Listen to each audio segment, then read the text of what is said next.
Coming up on podcast 1075. Well, look at that, like clockwork. Tesla raises prices of its Model 3 and Model Y again. Why? Yeah, why? We're going to find out. Also on the podcast today, we're talking about new electric Renault Meganes and Bentleys and why most EV owners like their EV apps on their phones. Well, good morning, good afternoon or good evening, wherever you're listening in the world. Welcome to EV News Daily. Last one of the working week, Friday 7th of May. It's Martin Lee here. I've been through every EV story, so you don't have to. First of all, Teslarati article pointing out that 3 and Y prices have gone up again and implemented a new round of price increases, the latest round of, and I love this because obviously Teslarati is, it's a good blog, but clearly it's a pro-Tesla blog. They're never going to be like, well, on one hand it's this, on one hand it's that, we're neutral, make your own mind up. It's always going to be in favour of Tesla, but they call it price adjustments because, you can't, you don't want to use the word increase too much, so it's an adjustment. It's an adjustment, everyone. It's an adjustment upwards. It's adding $500 to the cost of a Model 3 SR Plus and the long-range dual motor and the Model Y long-range dual motor. The Model Y long-range dual motor all-wheel drive starts at $51,490. The performance is still at $69,990. So again, still very expensive cars. The Model Y, it's $51,500 and $61,000 now if you want to get those cars, which may explain why the Model 3 still vastly outsells it, even as they're ramping up Y production in the US and China as well. In April alone, the company implemented 2 price increases of $500 each, says Teslarati. Now, what's interesting is the headline of this story is, to give the full headline, Tesla raises Model 3 and Model Y prices anew after selling out production capacity. Now, that phrase, selling out production capacity, is interesting. How do they know that? Well, there was one single story on the Electric blog, which I enjoy reading, but again, I'm under no illusions that they are an electric car blog, like this is an electric car podcast, so always going to give you a certain spin on a story. The writers there are shareholders and multiple Tesla owners, so again, you factor all that in, it's an unnamed source, and it's a single story. So factor all those things in, and it's not a reliable story. As in journalistic standards, you would look for 2 sources, and, you never our source tells us they're completely sold out. So this is meant to be a communication from, or communication to Tesla employees.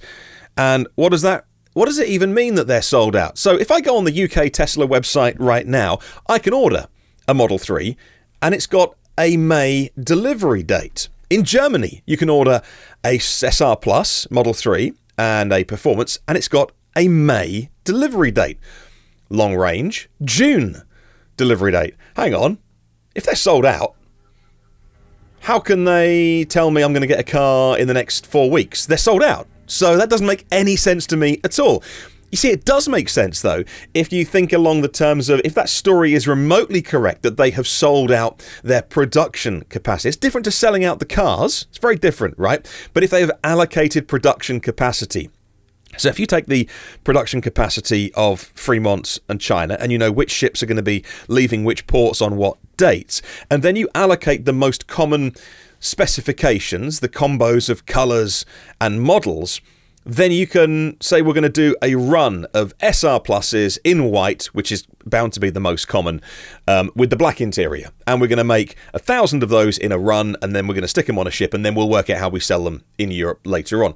Well, that makes more sense. And that's probably the way they do their business, I imagine, in terms of common configurations. I know that if I go onto the inventory section of the UK Tesla site, there is a ton of cars unsold at the minute in the UK, probably because a ship arrived at the end of quarter and now they're working their way through it. It's not good nor bad. It's probably the way they go about it. So careful with that story about being sold out. I imagine their production capacity is spoken for, but how can I go and order a car right now that arrives in 4 weeks when the kind of story implied they've got customers for all of those different things? Doesn't really matter anyway, just picking hairs. Let's move on. Let's talk about a really important car for Renault, and that is the Megane.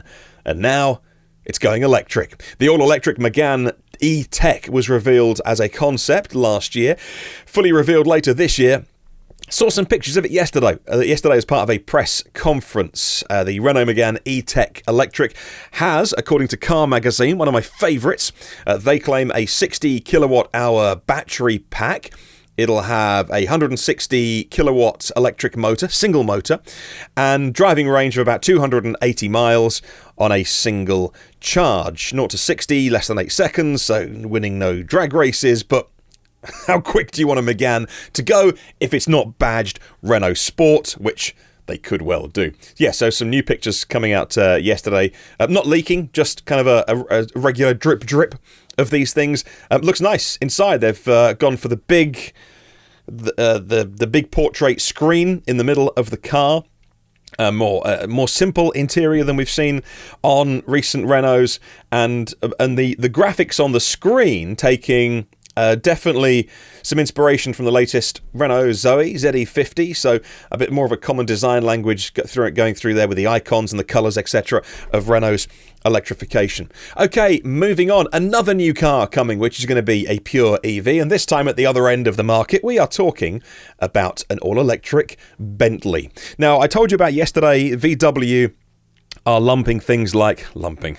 I'm sure it's more careful than lumping. But Bentley, Lamborghini, Ducati underneath Audi for synergies. And now we can hear that Bentley's first production EV will be based on the architecture called Artemis architecture, spearheaded by Audi, basically. Contrary to previous reports saying that the first EV from Bentley will be a sedan, it's actually going to be an SUV. And that was confirmed to Car Magazine by the CEO. So that kind of makes sense, because everybody wants to buy an SUV at the minute, apart from me. But the CEO of the company, Adrian Hallmark, telling the magazine, actually, if you're not in SUVs, you're nowhere, he says. Most likely coming in 2025, so that is not going to be a car to stick on the shopping list too soon, but another example of how electrification is reaching so many parts of so many companies. Right, let's move on. Story about EV apps now. Most EV owners like their mobile apps, but not Tesla owners, according to this report from ZDNet. According to a JD Power survey of EV drivers, EV owners are more likely to be interested in the apps that come with their cars. More than 40% of EV owners telling JD Power they use the apps every other trip. The most popular ones: Kia Access, Ford Pass, Porsche Connect, My Chevrolet, My Hyundai, topping the list of the most popular EV apps. This article saying that Tesla's mobile app was ranked 6th in the study. The reason was, JD Power giving the reason it was so low because it has not changed significantly for many years. But if it was already good in the first place, why does that matter, I would ask? Because the Tesla app, one of the best out there. You can do way more remote control of the car. You can even drive the damn car from the app. And yet they're saying that the Tesla app is worse than the Kia one and the Ford Pass and the Hyundai one. Really? I don't buy this story. I don't buy it at all. Tesla app is brilliant, and I don't hear any complaints from Tesla owners. They also said that it doesn't integrate third-party mapping. Therefore, they marked it down because you couldn't, I don't know, go into Google Maps and plan your route on Electrify America chargers or something. But why would you want to? Because the way that Teslas work with superchargers is so brilliantly integrated that one of the best things about driving a Tesla is how damn easy it is to charge the car and find the next charger, see if it's free, see how many there are, and it boggles me. Anyway, so I don't believe that story. One that you can agree or disagree with me in the comments below. Next, we'll talk about Electrify America. Final story today. EA has released its plans for what is called Cycle 3 of its infrastructure program in California, writes Tom Mologney for Inside EVs. The $2 billion investment from Electrify America is broken up. One for California, one for the rest of the US. 800 million, I think, goes to California. 1.2 billion goes to the rest of the US, and it's split into different cycles and plans. This is a $200 million investment in the next tranche of money being invested in California, and they're not just spending it on, chargers, which they are, and it's a good thing, but also public education, awareness and marketing, and green cities. as well. And that's really important because they're working with areas like Long Beach and Los Angeles officials and fleet operators to put charging in for heavy-duty vehicles, transit, ultra-fast charging for these commercial vehicles, energy storage and renewables as well. And if you can't do those pilot programs in California, then where can you do them? And that is brilliant because we want to get our air cleaner, greener. We need to just not the cars that you and I drive, but also those working vehicles too. Those ones running on real heavy, disgusting, dirty diesel. Let's get them out of service, and that is part of this investment. Brilliant stuff. Hey, question of the week with eMobilityNorway.com. Send me your answer. I'll read it out on Sunday. EVs are connected cars, as we did a big piece on the podcast today. How much data do you want to give up? And in return for you handing over some of your data, what do you want to get back? Let me know. Email me, hello@evnewsdaily.com. Check out the Patreon. Got 2 new names to mention. Actually, 1 new name and somebody who's just increased their support. Maybe on tomorrow's show. Maybe Sundays we'll do that. If you can have a look, fantastic. No worries. If not, it's patreon.com/evnewsdaily.